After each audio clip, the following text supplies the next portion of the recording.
L'invité politique de Guillaume Durand sur Radio Classique et Paris Première. Geoffroy Didier, donc bonjour. Je vous retrouve pour cette candidature à la primaire du mois de novembre prochain du côté des Républicains. Il y a cette affaire Solaire qui est sur le tapis ce matin. Alors évidemment, tout ça est plein de sous-entendus parce qu'on laisse, et d'ailleurs Nicolas Sarkozy vient de le nier ce matin, mais on laisse entendre que Claude Guéant c'est Nicolas Sarkozy, que Nicolas Sarkozy c'est un quinquennat où on aurait utilisé, ou en tout cas instrumentalisé une certaine forme de barbouzerie. Vous avez bien connu cette époque. Est-ce que ça vous paraît crédible ? C'est une histoire étonnante, curieuse, presque inimaginable. Je ne connais absolument pas les faits, et j'imagine qu'il y aura une enquête qui permettra d'en savoir davantage. Si les faits étaient avérés, ce que je ne sais pas, ce serait en tout cas l'exemple de ce qu'on ne veut plus. Parce que c'est une histoire qui est bien loin des réalités, des inquiétudes, des exaspérations et des souffrances de beaucoup de nos concitoyens. Je préfère m'attacher à la vérité des faits plutôt qu'aux hypothèses. Nous n'en sommes qu'aux hypothèses ce matin. Attendons que l'enquête nous permette de connaître la vérité. Et j'estime que sur un sujet... Vous n'êtes plus un enfant. Vous savez ce que c'est le pouvoir. Non. Mitterrand écoutant Edernalier, tout le monde s'en souvient. Justement, c'était il y a bien longtemps. Et ce sont des méthodes d'un autre âge. Donc, si je suis candidat à la primaire, c'est précisément aussi pour changer les méthodes de gouvernement qui sont totalement obsolètes. Parce qu'on ne peut pas imaginer en 2016, dans un contexte de crise, où il y a beaucoup de chômage, beaucoup de délinquance, beaucoup de communautarisme, beaucoup de défis à relever, qu'un fonctionnaire de la République, qui plus est chargé du renseignement, payé avec les impôts de chacun de ceux qui nous regardent et qui nous écoutent, puisse en réalité servir des intérêts politiques et particuliers. Mais c'est une ça ne fonctionne plus, monsieur Durand. Mais je suis d'accord, mais c'est une partie de la politique telle qu'elle a été pratiquée depuis des années et des années, et c'est aussi une partie de la politique telle qu'elle est vécue comme une fiction. Vous regardez House of Cards de temps en temps. Justement. Vous savez très bien, quand vous êtes ministre de l'Intérieur, quand vous gérez les services, il y a des possibilités qui ne sont pas forcément officielles, mais qui existent, comment peut-on dire, discrètement. Ce n'est plus tolérable. Je ne dis pas que cette affaire est vraie, je n'en sais rien. Oui, je sais, j'ai compris. Je dis juste que nous ne sommes pas dans Baron Noir, nous ne sommes pas dans House of Cards.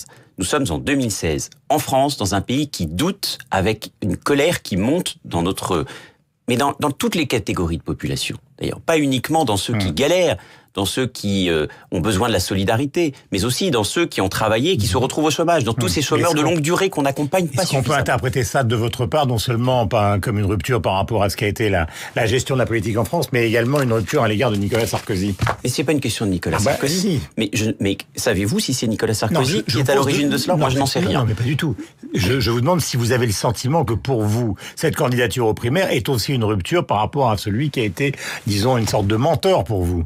Je ne me positionne pas par rapport à l'un ou par rapport à l'autre. Je me positionne par rapport aux Français. Ça fait 4 ans que je parcours la France et que je sens une colère monter. J'en ai écrit un livre, j'ai pris ma liberté, j'ai choisi de ne pas dépendre du système politique. J'ai un engagement public, je suis vice-président de la première région de France, première région d'Europe.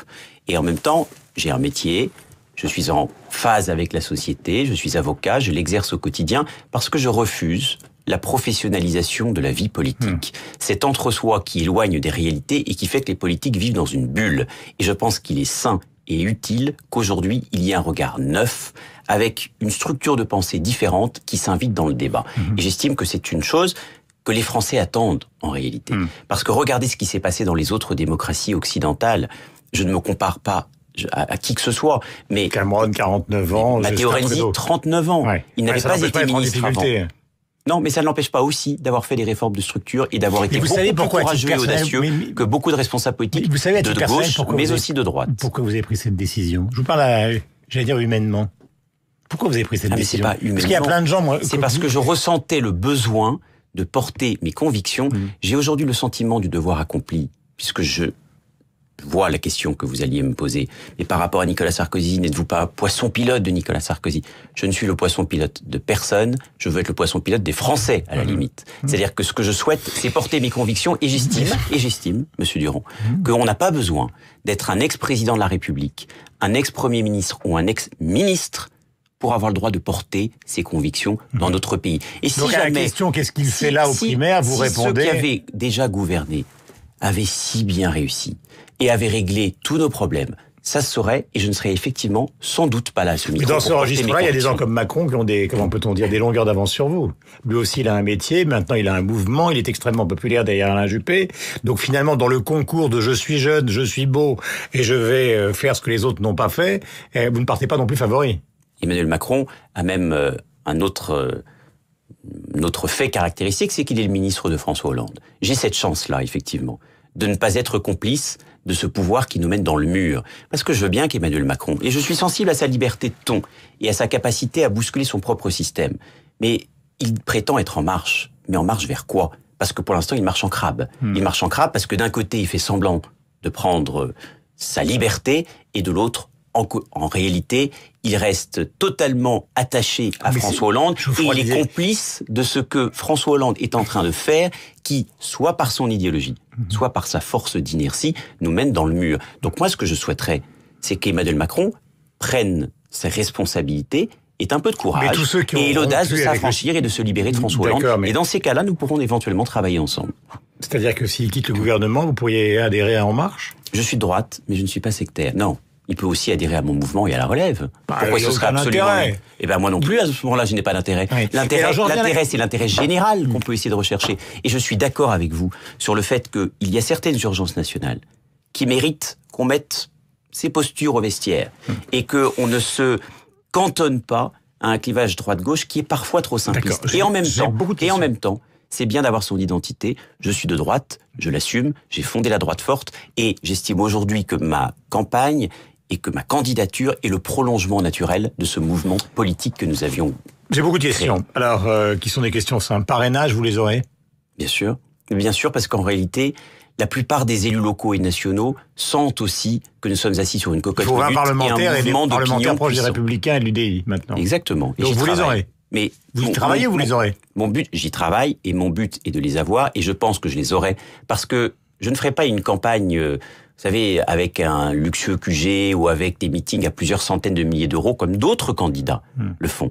Moi, je suis comme les parlementaires. C'est pas Le Maire, ça. Non, mais comme beaucoup d'autres, comme les parlementaires, comme les élus locaux. Je fais le job sur le terrain. Je suis à l'écoute et je sens l'exaspération qui monte et les parlementaires, pareil. Tout le monde dit NKM, vous, Nadine Morano, Poisson, Lefebvre et autres, ils n'auront pas les parrainages, point. Bah vous lisez trop les journaux, monsieur. Non, mais je les lis, j'en lis pas trop, j'en lis suffisamment. Remarque, ça vous fait sourire. Mais oui, ça me fait sourire parce que ça veut dire qu'en réalité, il y a un grand débat. Mais pourquoi les Républicains ne verrouilleraient pas cette affaire? Il y a un grand débat, oui, justement. Mais ils vont les verrouiller, évidemment. Le système est verrouillé. Ah oui. Et ce que je propose aux Français, aux parlementaires, aux élus locaux, c'est de faire sauter les verrous les uns après les autres et de faire exploser ce plafond de verre qui consiste à faire croire d'un côté qu'il y a un débat et de l'autre, en réalité, à s'organiser pour que surtout il n'ait pas lieu et que ce soit toujours les mêmes. C'est-à-dire les 3 ou 4 qui nous ont déjà gouvernés, qui aient le droit au chapitre. Si c'est le cas à DNKM, je crierai comme un putois. Vous allez crier comment, vous? Ah, je ne crie pas comme un putois et je ne crie pas, en tout cas, j'affirme mes convictions haut et fort. Mais c'est pas uniquement moi.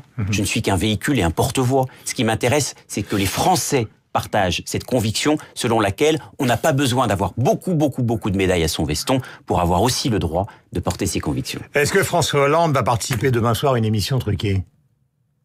Je sais pas, ce sera peut-être pas truqué, mais en tout cas, je n'en attends strictement rien, parce que ça fait 4 ans que François Hollande, comme je l'ai dit tout à l'heure, nous mène dans le mur, donc je ne vois absolument pas ce qu'il a à nous proposer aujourd'hui. La légalisation du cannabis, c'est ça qu'on nous propose aujourd'hui en France. C'est pas avec des chéquiers d'un côté et avec des joints de l'autre qu'on va apaiser la souffrance des Français. Donc que Monsieur Hollande sorte du pouvoir le plus vite possible et surtout qu'il nous laisse les manettes parce qu'on a quand même beaucoup de choses à faire. Est-ce que vous considérez que le projet de loi égalité-citoyenneté qui est au Conseil des ministres ce matin est une bonne chose? Parce que Patrick Caner récemment a beaucoup agressé Nicolas Sarkozy. Vous savez, quand il avait donné cette interview sur les 50 Molenbeek français en disant que finalement les 5 ans passés au pouvoir par Nicolas Sarkozy, ça a été un abandon total des banlieues. C'était violent. C'était même totalement personnalisé. Oui, je crois que c'est un abandon depuis 30 ans. Un abandon qui a commencé par l'idéologie de quelques architectes communistes qui ont accepté de mettre dans des cages à poules certains de nos concitoyens, et puis un abandon aujourd'hui avec ce que Jean-Marie Le Guen propose, c'est-à-dire la légalisation du cannabis. Une politique de la ville. Je suis en charge du logement et de la politique de la ville en Île-de-France, qui est la première région de France. Une politique de la ville, c'est le résultat soit de longues dérives, soit d'une alchimie lorsque ça marche. C'est-à-dire de la formation professionnelle, de la prévention de la délinquance, de la sanction lorsque c'est nécessaire, de la politique du logement. Nous avons pris nos responsabilités en Île-de-France avec Valérie Pécresse. Nous avons dit, nous arrêtons d'ajouter de la pauvreté à la pauvreté et nous arrêtons de financer du logement très social là où il y en a déjà 30%. Et j'observe d'ailleurs que cette mesure anti-ghetto, parce qu'il y a des ghettos en France, il y a des ghettos en Île-de-France, oui, il y a des Molenbeek, mais ce qui est incroyable, c'est qu'on fait semblant de le découvrir, alors qu'il y a des poudrières dans ce pays, des poudrières où il y a du communautarisme qui galope, où on laisse effectivement des personnes faire des prières dans la rue devant des mairies. C'est ça qui n'est pas acceptable. Est-ce que vous considérez, comme Manuel Valls, qu'il a suggéré ce matin dans Libération, que la question de l'islam compatible avec la République n'était pas tranchée, qu'il avait des doutes? Je crois que la très grande majorité des musulmans vivent leur religion dans l'intimité, dans le respect des valeurs de la République. Mais je crois aussi qu'il y en a quelques-uns, et ils sont quand même assez nombreux pour que ce soit préoccupant, qui instrumentalisent la religion à des fins politiques. Et la meilleure manière de lutter contre les amalgames, c'est d'être précisément sans pitié avec ceux qui font de la religion un dessein et un projet politique en France. À cela, il faut s'y attaquer, mais s'y attaquer vraiment. Pas avec des discours, pas avec des comités ministériels, avec des actions républicaines. Merci beaucoup. Merci. Geoffroy Didier, donc candidat à la primaire des Républicains. Les candidatures donc sont déterminées par la haute autorité, si ma mémoire est bonne, aux alentours du 21 septembre, définitivement. Et ce sera le 20 novembre que démarrera le scrutin avec un deuxième tour le 27. Bonne journée à vous. Merci.